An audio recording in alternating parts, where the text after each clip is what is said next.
buenas noches. Este es el programa Hora 25. Con oportunidad de las elecciones del 17 de febrero del próximo año, la atención nacional se concentra sin duda en los candidatos a la presidencia y vicepresidencia de la República. Sin embargo, los ecuatorianos tendremos también que votar por parlamentarios, por legisladores. La Asamblea Nacional se convierte, por lo que hemos señalado, en un escenario central para la definición política de la gestión de los nuevos gobernantes. La institucionalidad, la fiscalización, las reformas a la Constitución, la designación de cuadros directivos, en fin, todo ello depende de la conformación del nuevo Parlamento. Las fuerzas políticas ahí representadas deberán crear el marco de funcionamiento nacional que recoja el nuevo modelo político y económico de la nación. Una vez terminado el correísmo, el sendero por el que debe transitar el Ecuador se resuelve o construye en la Asamblea Nacional. Estos son los temas que vamos a tratar aquí en el estudio de Teleamazonas esta noche. Para ello doy la más cordial bienvenida a las siguientes invitadas. Está aquí en el estudio Vilma Andrade. Ella es candidata a la Asamblea por la Izquierda Democrática. También nos acompaña en el estudio de nuestro canal Soledad Buendía. Soledad Buendía es candidata a la Asamblea, por cierto, por Alianza País. Aquí está con nosotros Mónica Chuji. Mónica es candidata por Compromiso Ecuador. Y agradezco la presencia de Cristina Reyes, candidata por el Partido Social Cristiano. Gracias, Ecuador, por estar con nosotros. Martina, buenas noches. Buenas noches, Andrés. Buenas noches a nuestras panelistas. Es por esta situación que queremos realizar un recuento de cómo la Asamblea Constituyente de Montecristi y las que le sucedieron modificaron el esquema legal bajo el cual operan los legisladores que se elijan en el 2017. A partir del 2013, ese esquema experimentó cambios notables, propiciados por la mayoría absoluta del oficialismo. En ese último periodo legislativo se propusieron 52 proyectos de ley. El presidente Rafael Correa fue quien propuso el 62% de esos proyectos. La función legislativa el 29%, la función de transparencia el 6% y la función judicial el 4%. Esas son cifras del Observatorio Legislativo del Ecuador y a las que hacen referencia asambleístas de oposición cuando advierten que el Poder Legislativo ha operado bajo el comando del Ejecutivo. Eso con el objetivo de otorgarle mayor control. La bancada oficialista considera que la gestión de la Asamblea no hizo más que poner en orden un país caótico.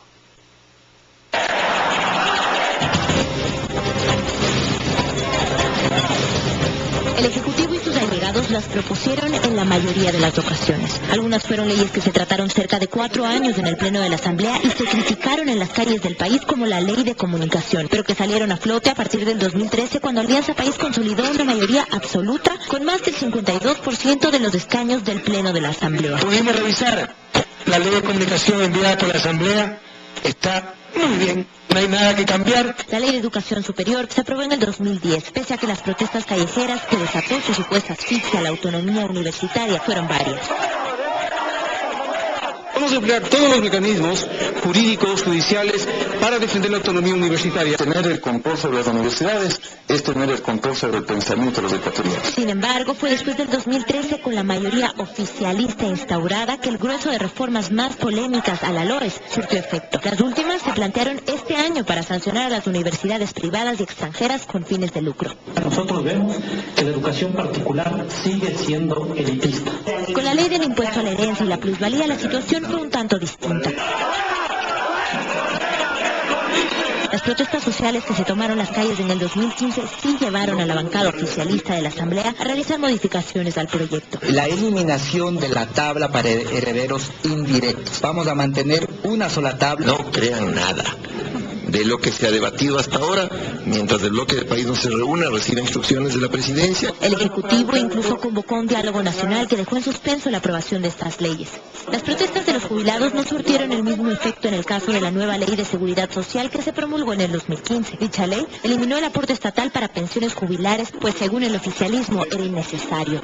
Ahora, hoy por hoy, incluidos los cambios que se están haciendo, es absolutamente sostenible. La oposición discrepó una vez más, con voz pero sin voto. primero están pensando en las necesidades fiscales y han dejado para después el tema de los jubilados. Ese aporte estatal que en el 2015 no se quitó a la fuerza pública, sí se extendió a las Fuerzas Armadas y a la Policía Nacional en el 2016. Da un cambio en la manera de calcular las pensiones de retiro del personal militar, también del policía. Cualquier reforma a la ley que se le debe hacer, se la debe hacer cuando esté debidamente financiada. Lo que busca es consolidar el totalitarismo en el país, debilitando y disminuyendo a Fuerzas Armadas. Las 16 enmiendas constitucionales propuestas por un grupo de asambleístas de Alianza País, entre las que se contempla la reelección indefinida, también se aprobaron en el Pleno con una mayoría indiscutible. Esas enmiendas y la transitoria que les acompaña son las que definen hoy el escenario político de un país en el que quien ha sido presidente durante los últimos 9 años no lo será más en el 2017, pero sí podría perpetuar su proyecto político.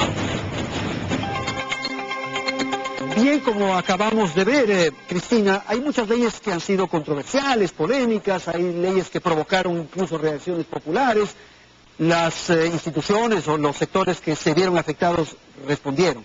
¿Usted cree que es prudente, que es adecuado revisar aquellas leyes que fueron tratadas o fueron aprobadas durante estos 10 años? Buenas noches, le escuchamos. Buenas noches, Andrés. Un saludo para las panelistas, para usted y especialmente a la gente en sus casas. Uno de los desafíos de la próxima legislatura será tener la función legislativa independiente, digna y que reivindique los derechos de las personas, sin duda. Y mire, como todo en la vida, sobre todo en la política, las personas debemos actuar con coherencia, responsabilidad y valentía. Y puedo hablar por el bloque legislativo que he representado. Hemos ejercido una resistencia democrática frente a estas leyes que han vulnerado derechos de trabajadores, de los jubilados, de militares, de policías.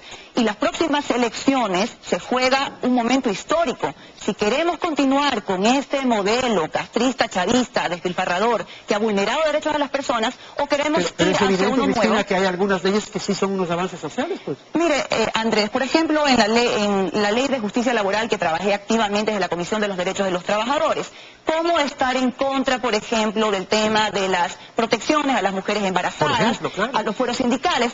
Pero el daño fue mayor, porque se vulneró el derecho de los jubilados al quitarle el fondo de pensiones en la seguridad social. La seguridad social para nosotros, por ejemplo, en la siguiente legislatura es fundamental. Debemos crear una institución, una ley integral que permita a la institución mantener su independencia, que el Estado contribuya, como dice efectivamente la Constitución, que le devuelva los fondos que por el derecho le corresponden a los jubilados. Tenemos que ir con leyes que nos permitan la recuperación económica. Y uno muy importante, que es una tarea que se le olvidó a esta asamblea al declararse sumisa al poder de turno, la fiscalización. Ok, vamos a ir a eso más adelante. Soledad, el turno es para usted, un poco en la misma línea de idea, en el sentido de que se han registrado avances, han habido sin duda algunas leyes que son adecuadas, hay otras que deben ser revisadas. ¿Usted cree que se puede echar abajo lo que se ha alcanzado durante este tiempo? Bueno, gracias, Andrés. Buenas noches. Sí. Un saludo a las panelistas que me acompañan y sobre todo a los ciudadanos que siguen este programa.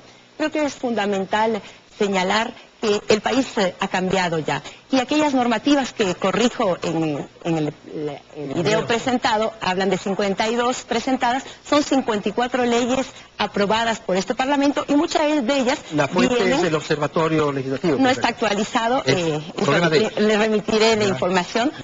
54 leyes aprobadas. Esas 54 leyes en su gran mayoría fueron establecidas la hoja de ruta en la Constitución de la República, que fue aprobada por mayoría del pueblo ecuatoriano.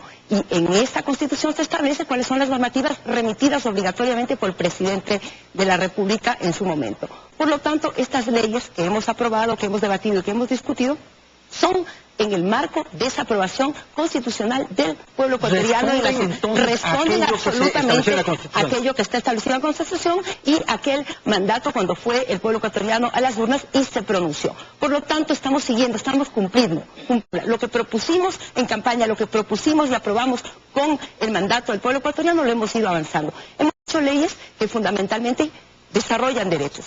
En este marco yo estoy de acuerdo, no se puede hablar del todo. Hay normativas importantes que desarrollan derechos en el ámbito de la salud, en el ámbito de la educación, en el ámbito de la seguridad social. A las mujeres, por ejemplo, les hemos reconocido, esto es histórico, justamente el trabajo no remunerado del hogar. Hemos garantizado que aquellas mujeres que trabajan en las viviendas como trabajadoras de los hogares, pues hoy tengan una jubilación, tengan una seguridad social, tengan un salario digno. Esos cambios son sustantivos. educación hemos avanzado fundamentalmente generando esas capacidades que nos van a permitir el desarrollo de este país, que está justamente en la generación de conocimiento. Vilma, el turno es para usted. ¿Qué piensa de lo que se ha conversado por parte de sus compañeras? Bueno, yo creo que primero saludar a la audiencia y qué gusto que estemos aquí 4 mujeres que vamos a trabajar con el apoyo de los ecuatorianos en la Asamblea Nacional. Ha habido ya en este proceso, yo creo que una evaluación del trabajo legislativo. Y la evaluación está dado precisamente en muchas normas que en vez de solucionar los problemas de los ecuatorianos le han complicado. Si hablamos, y creo que llegaremos primeramente a ponernos de acuerdo, yo creo que esta nueva conformación de la Asamblea, que aspiramos que tenga una representación también de fuerzas minoritarias, que sea verdaderamente ese ente que represente a los ecuatorianos, podamos ponernos de acuerdo, por ejemplo, en la reforma al Código Integral Penal. No es concebible que existan normas que lo único que han hecho es reprimir a la protesta social. No podemos entender cómo la ley orgánica también de educación superior impida que los estudiantes puedan tener la definición de su carrera, que pueden seguir, que eso debe ser una libre y voluntad de vida. Y sin embargo, esa ley lo único que ha permitido es que tengan los bachilleres un certificado que lo único que les permite es llegar a la universidad con los problemas que niega definitivamente el acceso y no se ha fortalecido la educación técnica. Igualmente creo importante que sobre la base ya de lo que están estas leyes en ejecución, revisemos por ejemplo la ley de educación, de comunicación. Sabemos ya las repercusiones que ha tenido. Yo creo que tenemos que hacer una reforma integral a la ley de plantearía que es preciso hacer cambios. Hay cambios es fundamental, porque las leyes, definitivamente, Andrés, tienen que facilitar la vida de los ciudadanos. Y vemos que muchas de las leyes, las que he mencionado y muchas otras que como Izquierda Democrática presentaremos, van a facilitar la vida de los ciudadanos. Ahora, creo que es indispensable también reivindicar la acción fundamental de fiscalización, que esa es una deuda que la mantiene definitivamente. Por favor, Mónica, el turno es para usted. Bueno, buenas noches, gracias. Un saludo a las panelistas, un saludo fraterno también a todos quienes nos escuchen. Creo que la Asamblea Nacional tiene una tarea importante y un desafío grande próximamente. ¿Por qué? Primero, creo que hay que recuperar el papel, la autonomía de la Asamblea, el papel fiscalizador, el papel de debatir y sobre todo rescatar esta ética política que debe tener la Asamblea. Pero, Mónica, la Asamblea no ha tenido buenas, ¿por qué echarlas abajo? Ahora bien, vamos, primero yo creo que es importante destacar el papel que debe cumplir y que debe representar la Asamblea en el Ecuador. Eso por un lado. Y además la autonomía con la que tiene que actuar la Asamblea.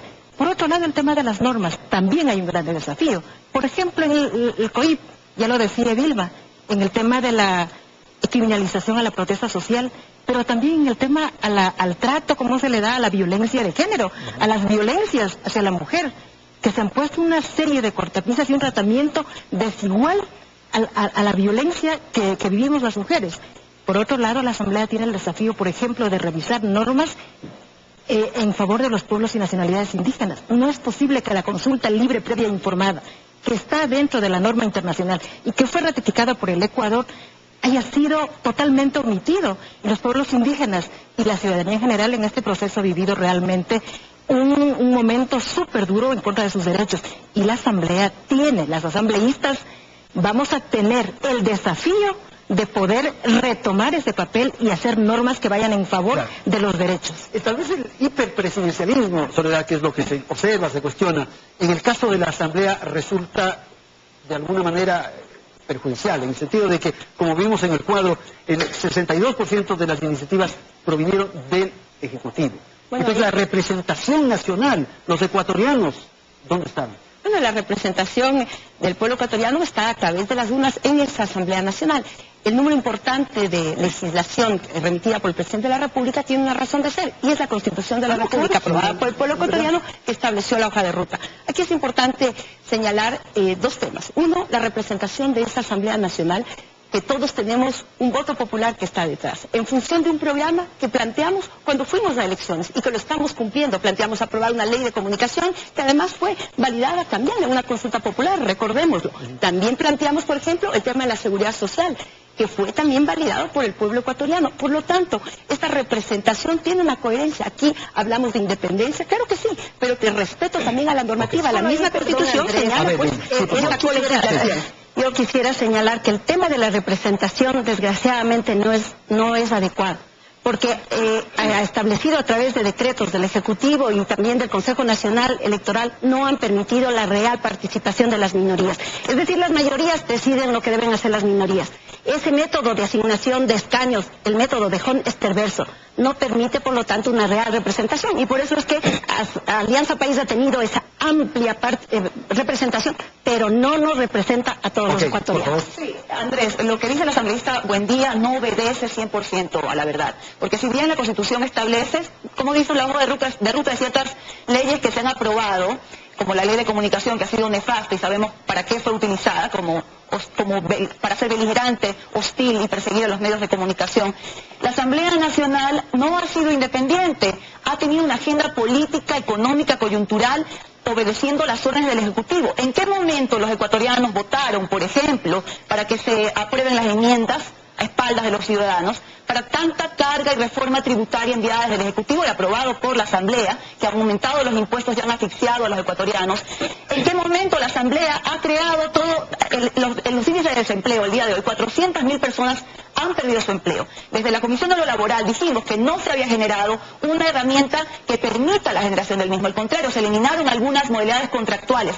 400.000 personas, Andrés, la empresa privada está asfixiada con más y más carga tributaria. 400.000 personas, para decirlo en términos futbolísticos, son 10 veces el Estadio Olímpico Atahualpa en época de que juegue la selección. Entonces, la Asamblea no ha cumplido con su rol. Obedeció las órdenes de una agenda política enviada por el presidente. Mónica, usted tenía más segmento. Sí, en efecto, creo que hay algunas normas que hay que rescatar, por supuesto. Hay otras que hay que derogarlas. Pero hay que destacar el triste papel que ha hecho la Asamblea en estos años. El papel totalmente, ni siquiera ha tenido la capacidad de defender los derechos de las mujeres. En este periodo, habiendo 3 mujeres en la Asamblea, han habido atropellos en contra de las mujeres, no han sido capaces de alzar la voz a favor de las mujeres. Y yo creo que ahí está el deber fundamental, primero, rescatar a la Asamblea Nacional de ese rincón en que le ha asumido el poder, la sumisión total, en donde nos dejan grandes deudas a las mujeres y a los ecuatorianos en general. Ok, tengo que ir a un corte comercial, volvemos un instante, la segunda parte del programa, después de la publicidad.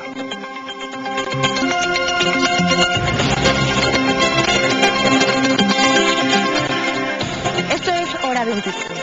En Ecuador opera un nuevo aparataje institucional que empezó a forjarse en el 2008. El voto de la Asamblea Nacional facultó el nacimiento de un cuarto y quinto poder del Estado, con superintendencias y entes reguladores que propuso el Poder Ejecutivo en la mayoría de las ocasiones. La Asamblea, que se constituya en el 2017, deberá decidir si se siente cómoda o no operando bajo este aparataje. Revisemos de qué consta. Aquí, en Montecristi, se inauguró el quinto poder del Estado ecuatoriano.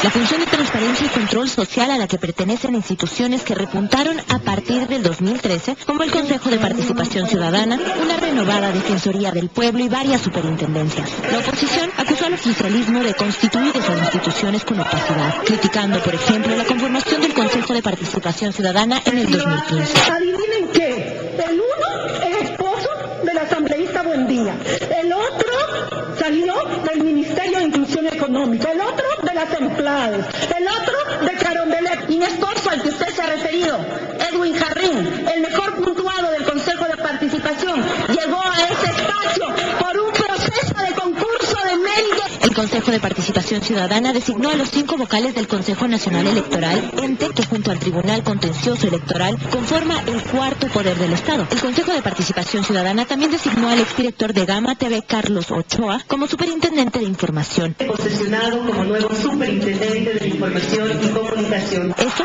dentro de un nuevo esquema de comunicación nacional que se institucionalizó con la aprobación de la Ley de Comunicación en el 2013. La ley fue blanco de críticas por forjar un Consejo de Regulación de la Comunicación que los legisladores de oposición consideraron parcializado. Se trata de decir que los representantes del Ejecutivo deben ser 2 en vez de 3. Es todo el proyecto el que está concebido para controlar la libertad de expresión. Dice el gobierno que con la ley se va a acordar el Consejo Ejecutivo, que se está planteando un Consejo de mayoría gubernamental. El Consejo se posicionó en el cargo en julio del 2013 con el ex subsecretario de Información como presidente. Nacieron el Ministerio de Telecomunicaciones, la Arcotel, la Supercom y se reconfiguraron las funciones de la Senatel, Conatel, Conartel y Supertel. En la educación superior los cambios también fueron notables y la polémica entre el oficialismo y oposición giró en torno a la creación del Consejo de Educación Superior y el Consejo de Evaluación de la Educación Superior. Esos y otros organismos recibieron la aprobación de una asamblea en la que la voz fue de varios, pero el voto del oficialismo.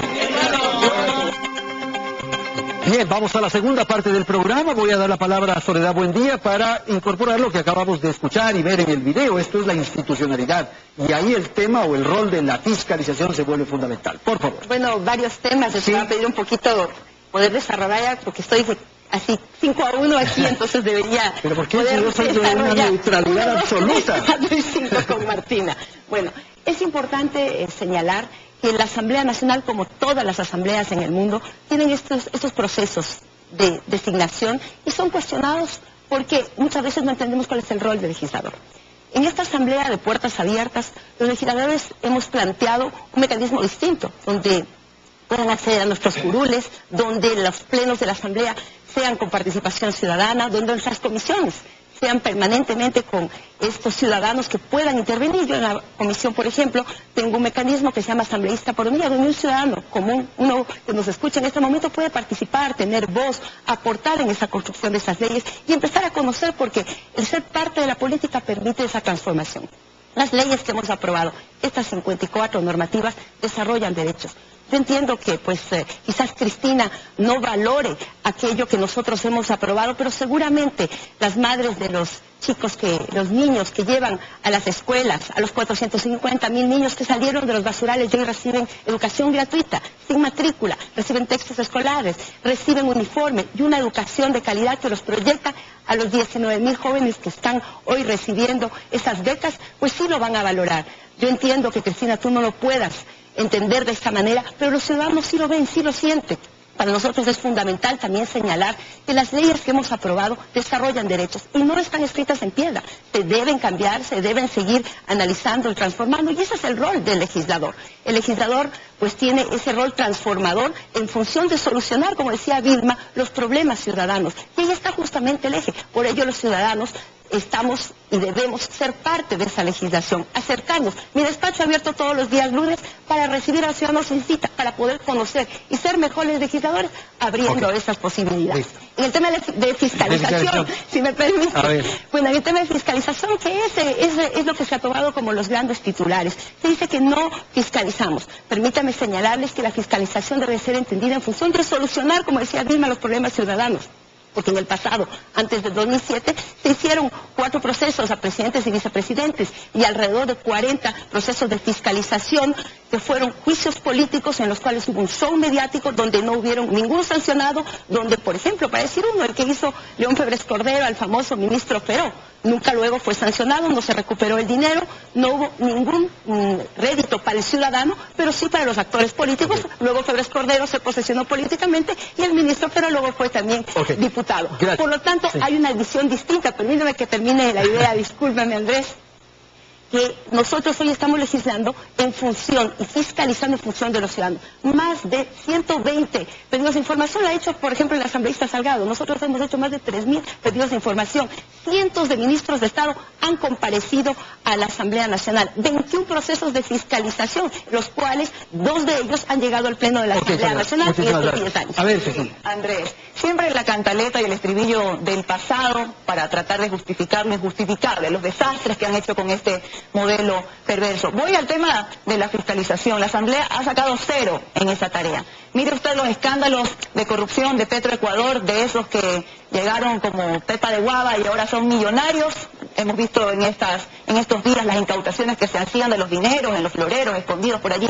¿Qué ha dicho la Asamblea? Se ha quedado calladita. Incluso no se ha procedido con rigor para que, por ejemplo, el fiscal, que sabemos es militante de Alianza País, como toda esta clase de concursos y personas que eligen de estos procesos y concursos son militantes de Alianza País, no tienen la independencia o la transparencia para llevar adelante estos procesos de fiscalización. Y a ver, nada de ese argumento de que nosotros nos oponemos a las cosas buenas que pasen por la gente. Nadie más que yo y nuestro movimiento cree en la fuerte inversión social, Andrés. Pero para dar una cifra del famoso gasto público de este gobierno, el 68.7% de los 291.904 millones de dólares de gasto público ha sido para gasto corriente, es decir, sí, sueldos y salarios de militares, los maestros, etcétera, pero también las aranas, las comitivas, los paseos, esas instituciones que no sirven para nada como el Ministerio de la Felicidad, etcétera. Y tan solo para la inversión, entre ellos las famosas y lindas carreteras,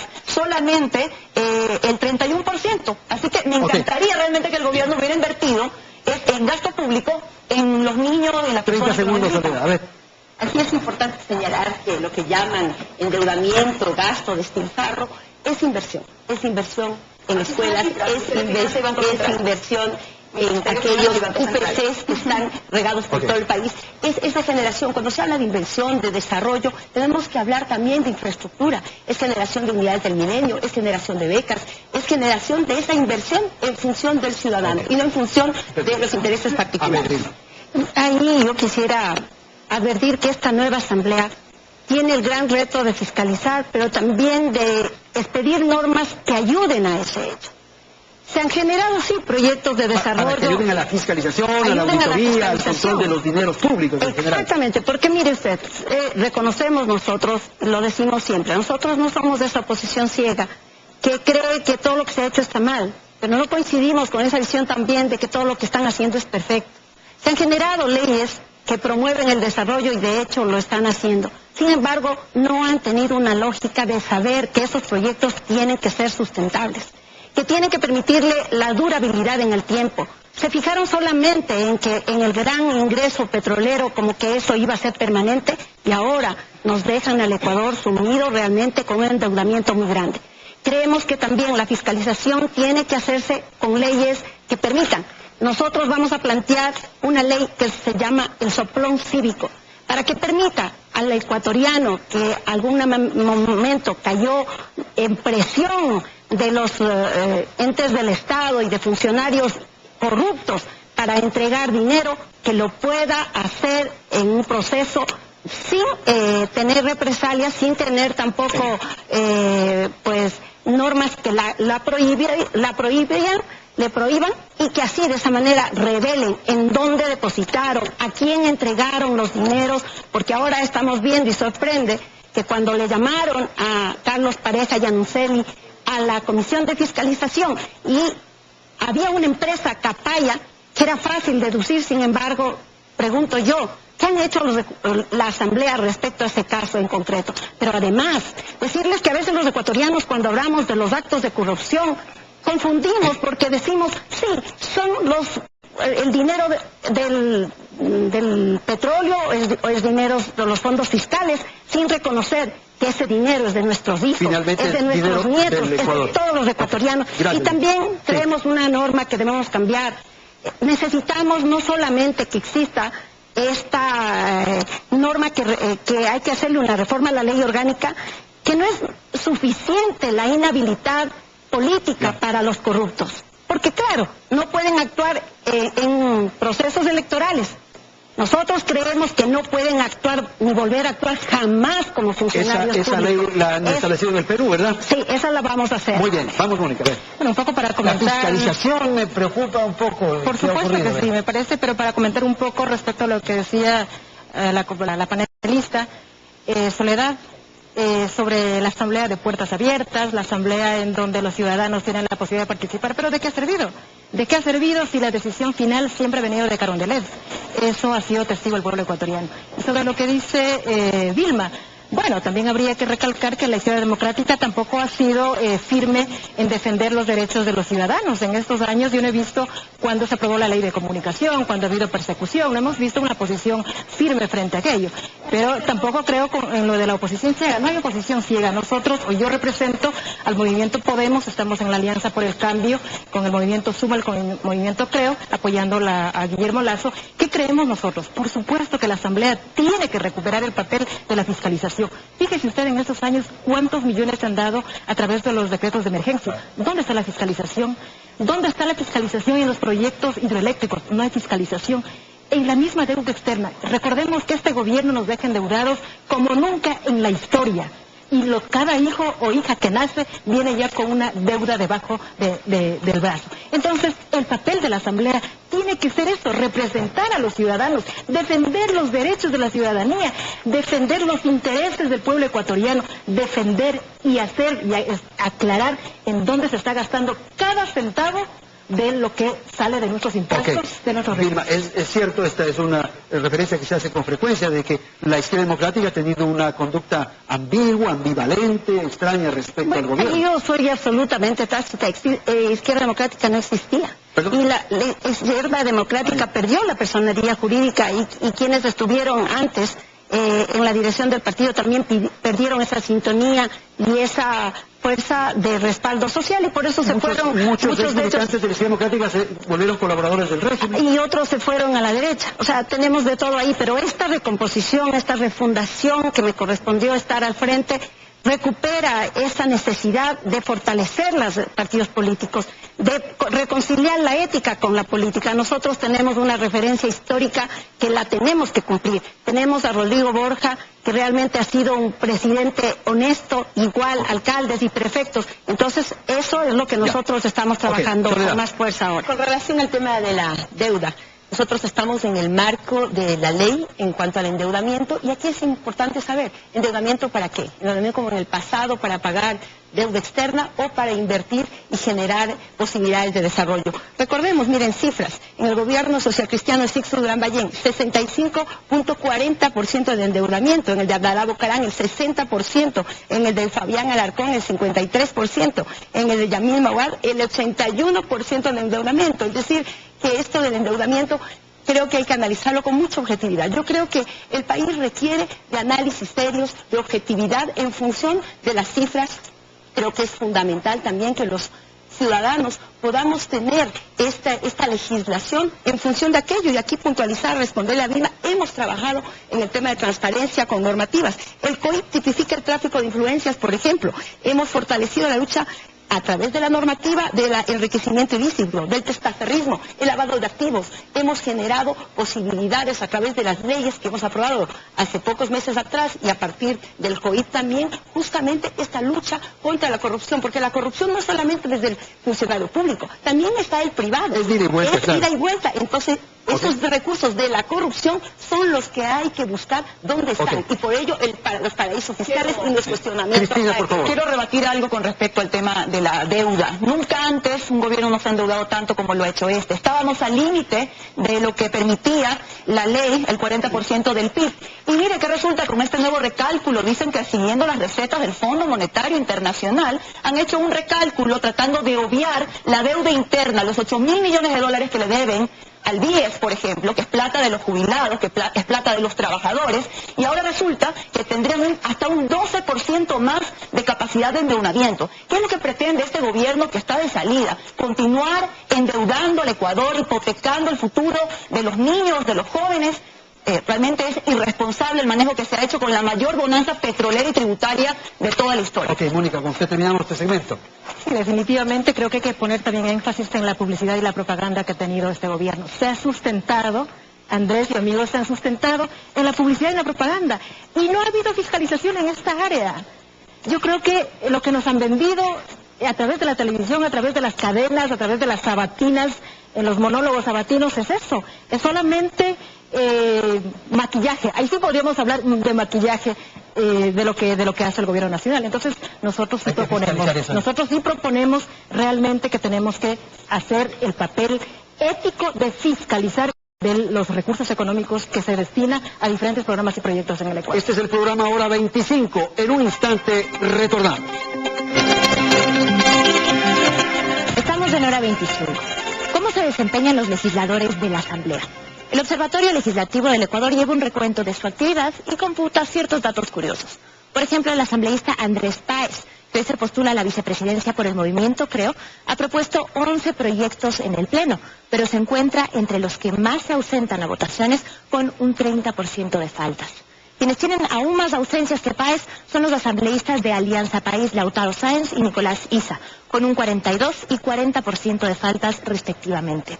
Por otra parte, la precandidata presidencial social cristiana Cintia Viteri ha propuesto 2 proyectos esta legislatura y tiene un 38% de excusas por ausencias a sesiones del Pleno. No así, el asambleísta independiente Ramiro Aguilar destaca como uno de los que menos se ausenta a las sesiones.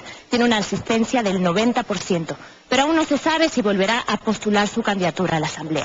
Wilson Chicaiza, asambleísta de Creo, ha propuesto 9 proyectos de ley esta legislatura, pero probablemente no sea considerado para la reelección en su organización. Bien, vamos entonces con esta parte final, con el segmento final de nuestro programa, y quisiéramos darle la palabra a Soledad Buendía para comentar algo de lo que se dijo en el segmento anterior y quizás algo que podamos aportar en este espacio que tenemos. A ver, Soledad. Gracias, Andrés. Sí. Bueno, entender y estar de acuerdo con la fiscalización, estar de acuerdo también con que las leyes tienen que irse mejorando para solucionar los problemas ciudadanos, y estamos claramente en esa línea. La fiscalización no puede ser entendida como un mecanismo de ataque político, como se ha utilizado y como se busca utilizar. Creemos que la fiscalización y la comparecencia de cientos de ministros de Estado a la Asamblea Nacional ha tenido resultados. Por ejemplo, más de 60 sentenciados por corrupción en este periodo, 550 millones de dólares recuperados por glosas, más de 15.900 sancionados en el área administrativa y civil, justamente por las entidades de control. Esto es en función justamente de entender que la Asamblea hace control político, no somos ni comisaría, ni fiscalía, ni juzgado. Por lo tanto, esa fiscalización es en función de los ciudadanos. El organizar la estructura del Estado, que en algunos casos permite el surgimiento de corrupción.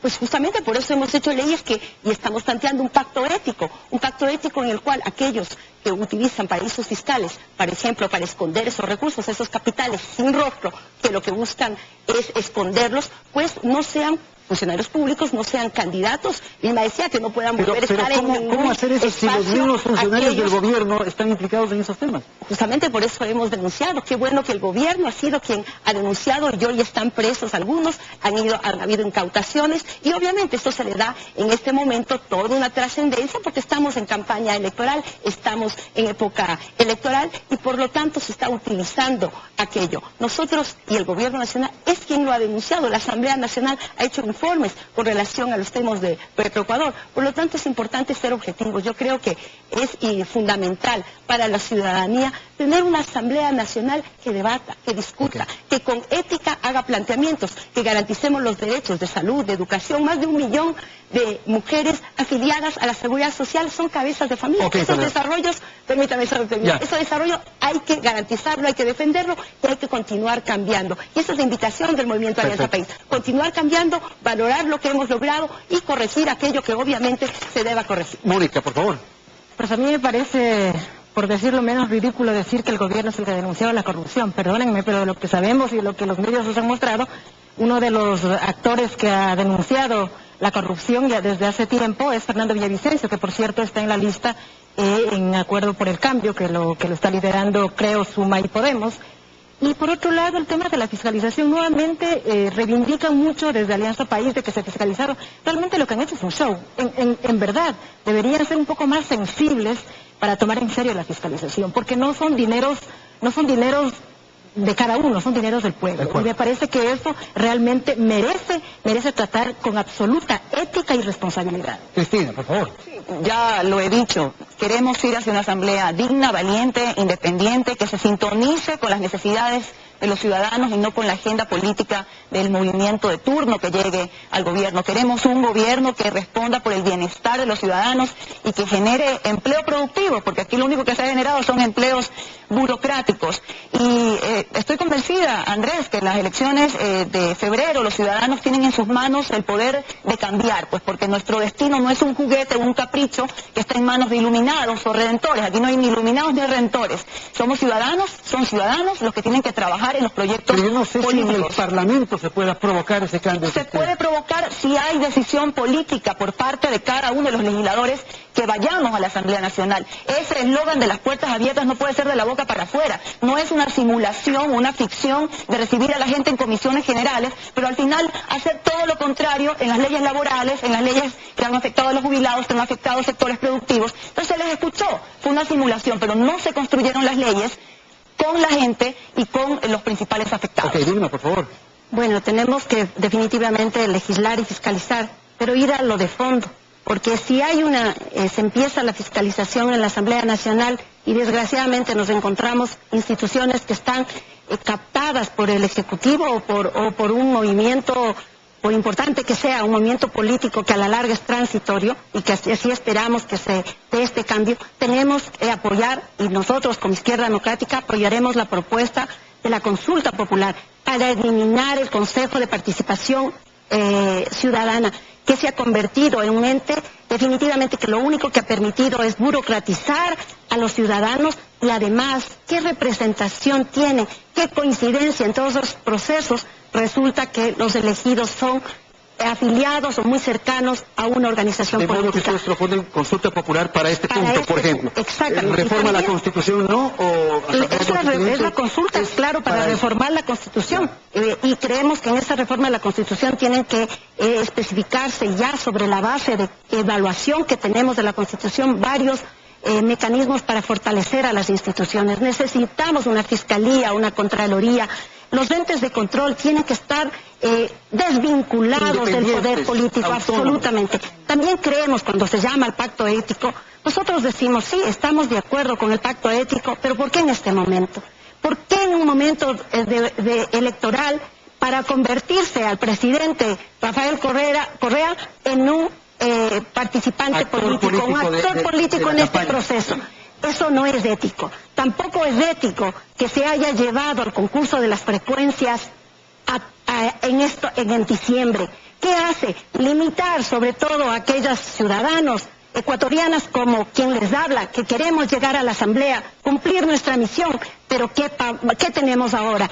Medios de comunicación que se encuentran debilitados, atemorizados, que ya hay en este momento inclusive procesos penales por actos de corrupción que se están dando en el proceso de entrega a las frecuencias. Creemos, Andrés, que este proceso debe declararse nulo.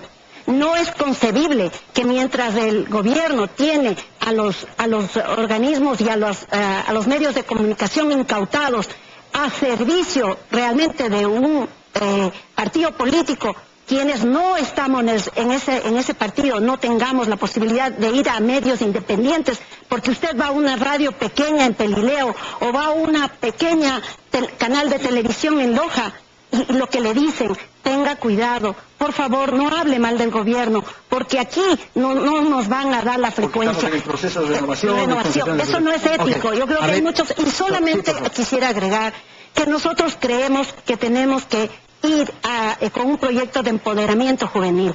Yo voy y pediré a todos mis compañeros asambleístas que entreguemos el 30% de nuestro sueldo para fomentar proyectos de innovación. Creemos en la necesidad de que los proyectos que nacen en un momento dado en innovación por modernidad, pero ahora van a nacer muchos proyectos de emprendimiento por necesidad, porque el país desgraciadamente no le da oportunidades de trabajo. Soledad, el 85% de los ecuatorianos quieren un cambio. ¿Cómo proponer, cómo emprender más bien un cambio desde la legislatura? Sin perjuicio de analizar lo que han dicho. Yo creo que es fundamental, hay que cambiar, hay que seguir cambiando, y esto es parte de la propuesta de nuestro movimiento Alianza País. Hay que valorar todos los logros que se han hecho. En el tema, por ejemplo, de jóvenes, hemos aprobado un código que busca eso, la inversión en la juventud, que busca generar emprendimientos a partir de normativas. Con relación al tema del Consejo de Participación, decirles que tiene que ser vía Asamblea Constituyente, ya que se refiere a la estructura fundamental del Estado, y luego tiene que ser aprobado por el pueblo ecuatoriano como se debería realizar el proceso. Esto es fundamental. El tema de las frecuencias, yo creo que aquí es importantísimo señalar que aquí hay libertad de expresión. El hecho que estemos aquí, el hecho que cada uno de los medios de comunicación puedan decir todos los días que no hay libertad de expresión, es una muestra que existe libertad de expresión. En este país no existe, como en otros países o como en el pasado, periodistas que estén presos por persecuciones. Existe aquí una ley y una normativa que lo que busca es la generación de derechos, no un Estado en el cual la comunicación se haga desde las imprentas y desde los dueños de los medios de comunicación. Hoy tenemos voces, otros ciudadanos, y eso es importante. Aquí, reformas a la ley de comunicación, miren, la misma Naciones Unidas han planteado algunos temas, hay que discutirlas, hay que debatirlas. Aquí no es cerrarse ni que todo está perfecto. Creemos que hemos avanzado muchísimo, que hay un cambio sustancial. El Ecuador ya no es el del pasado, ya no podremos regresar en función de la garantía de que esos ciudadanos en las urnas van a votar por esos derechos. Ok, muchísimas gracias. Mónica. En efecto, yo quisiera agradecer por el espacio, menos mal que aún todavía quedan estos espacios. Yo quisiera destacar el acuerdo que nosotros hemos firmado, el Movimiento Podemos con el Movimiento Creo, en 4 ejes que me parecen fundamentales. Por supuesto, participación ciudadana. ¿Qué significa aquello? Consultar al pueblo ecuatoriano en los temas que nos atañen a todos los ecuatorianos. Y en este caso, la consulta popular para cesar a todas las autoridades que actualmente se encuentran en funciones. La organización social. Un Estado democrático no puede prescindir de las organizaciones sociales como se ha hecho en esta coyuntura. Se ha criminalizado a los dirigentes, a los defensores de derechos humanos. Nosotros estamos proponiendo que se derogue el decreto 016 que criminaliza. Estamos pidiendo, es más, la amnistía a todos los perseguidos políticos, a los procesados y judicializados. Los derechos y libertades, por supuesto, fundamental. Sin derechos y libertades no podemos hablar de democracia aquí en este país. La ecodemocracia, uno de los pilares fundamentales. Los seres humanos, los ciudadanos, no podemos ver a la naturaleza como mercancía. Nosotros somos de la naturaleza, nosotros somos parte del medio ambiente. Necesitamos tener programas y proyectos a largo plazo que nos permitan tener una convivencia armónica con la naturaleza, y por eso es que en el programa de gobierno se ha dicho no explotar minería en los lugares donde hay fuentes de agua, el tema del Yasuní, precautelar estas zonas intangibles, y en fin, creemos que en este momento es necesario reconstruir la democracia y nuestra propuesta va hacia allá. Cristina, con usted terminamos. Gracias, Andrés. Decirle a los ciudadanos que claro que no queremos volver al pasado. Y el pasado son esos 10 años de modelo castrista chavista que tiene el país en esta crisis y recesión. Nuestras propuestas son claras y directas con la doctora Cintia Viteri, un cambio positivo para generar desde el gobierno oportunidades para nuestros jóvenes, sobre todo legislación que a través de la Asamblea Nacional permita la reactivación económica, que los jóvenes puedan estudiar lo que quieran estudiar, devolverle al país la democracia, las libertades, la libertad de expresión. Aquí lo que la asambleísta Buendía, no podríamos seguirlo discutiendo, se le olvidó decir es que la sanción viene después, las sanciones económicas, se crea una especie de autocensura. En definitiva, también un modelo económico que permita la recuperación de los sectores productivos, de los trabajadores, de los empresarios. Muchísimas gracias. No existe criminalización de la protesta social, existe aquí una persecución a delitos, no a personas. Aquí hay una victimización de los actores políticos que pueden generarse como actores para la Asamblea, como para provocar el debate. Muchísimas gracias a Vilma Andrade. Va a dar la amnistía, su primer decreto será dar la amnistía. Gracias a Vilma Andrade, Soledad Buendía, Cristina Reyes y Mónica Chuji. Gracias a ustedes, felicidades, hasta la próxima semana.